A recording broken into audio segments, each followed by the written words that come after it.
I don't expect to be long tonight, but you never know, I might exceed my expectations.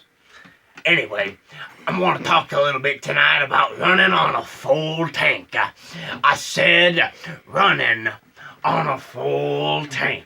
First, we're going to talk about a customer's responsibility at a full-service gas station. And then we're going to talk about the professional's responsibility. First off the bat, we're going to talk about the customer's responsibility.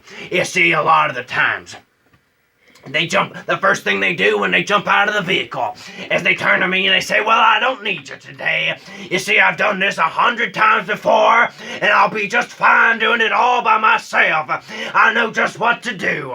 But see, I always like to stand back and make sure that they know what they're doing before I just walk away. And then oft times, I notice the first thing that they do is they swipe their perks card in first, and then the machine starts freezing up, and they say to themselves, what in the world is going on?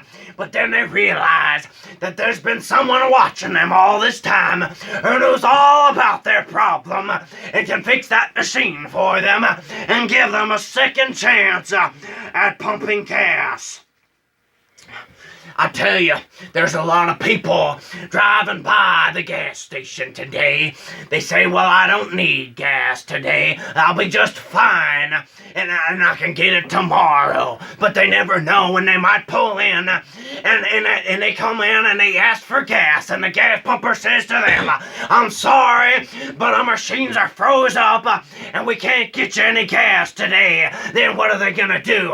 I tell you, there's an opportunity to get gas. And if you pull in and it's past 6 o'clock and you expect to get your gas tank filled up, you just might be plumb out of luck because that gas attendant might be long gone by the time you get there. I tell you, there's an opportunity to get gas and you'd better take it when you have the chance.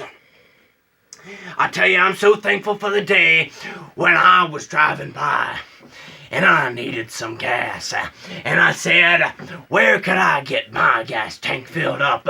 You see, I'm running on empty. I'm running on fumes right now, and I might not be able to make it to the next gas station. Oh, but I'm so thankful for the day for the old little old country gas station on the side of the road where I pulled in, and I asked the man standing there, can I get some gas today? And he said, yes, sir, I got it all taken care of for you. You don't have to get out of your car. You don't have to push no buttons. You don't have to squeeze no levers. You don't have to stand out in the cold today when you get your gas. You see, I got it all taken care of for you.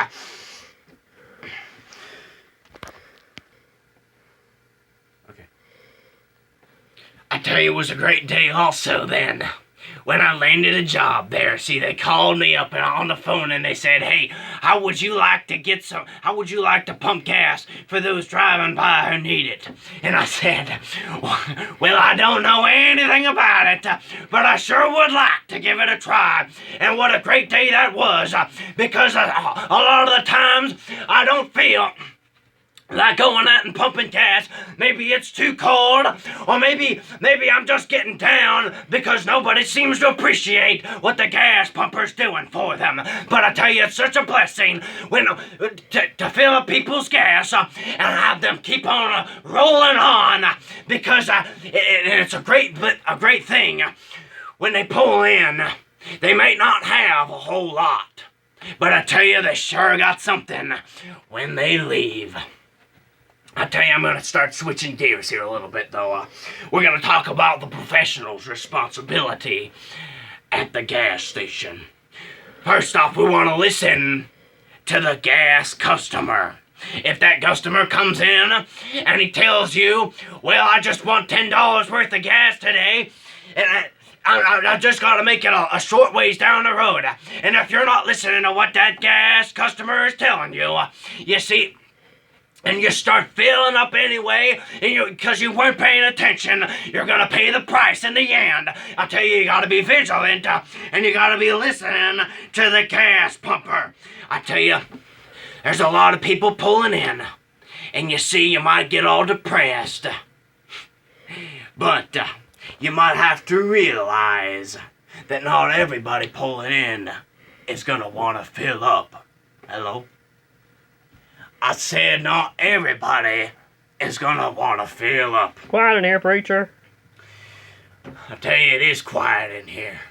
But anyway, that's probably for the benefit of all of us here.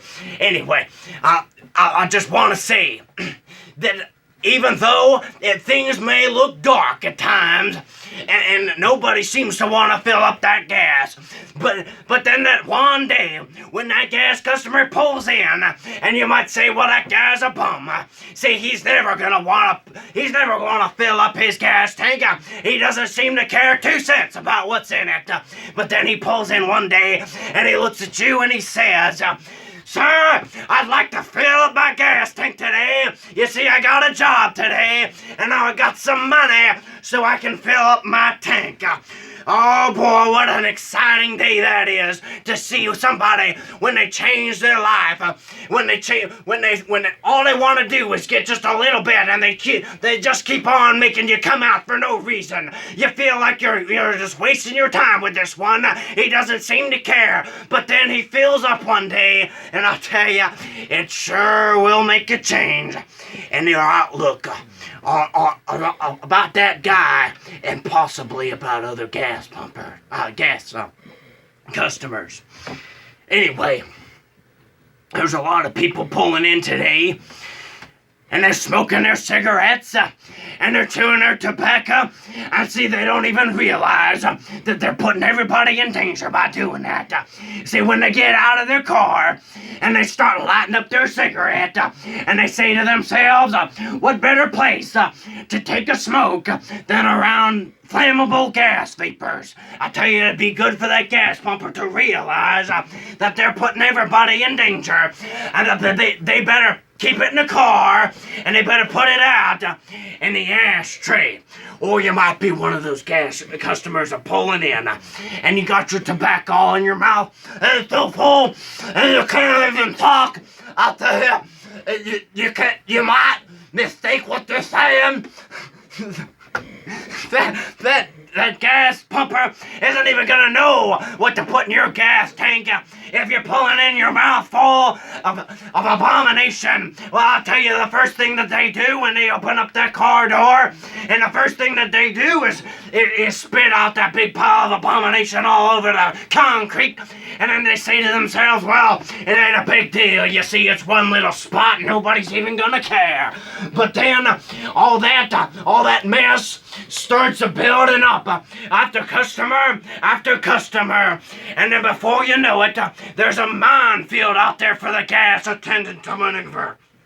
I tell you, there's a lot of people out there, and this is their way of life. And they say, well, I don't have the finances today. See, the finances are tight, and I can't afford to fill up my gas tank. You see, I just want to give a little bit today. I'm not going to give a whole thing. I'm not ready to go that far. But I tell you, if you start making it a habit, and you just start pulling in and filling up every time, you're going to be someone who comes in, and you're going to be running on a full tank all the time. I tell you, you're going to be running on a full tank.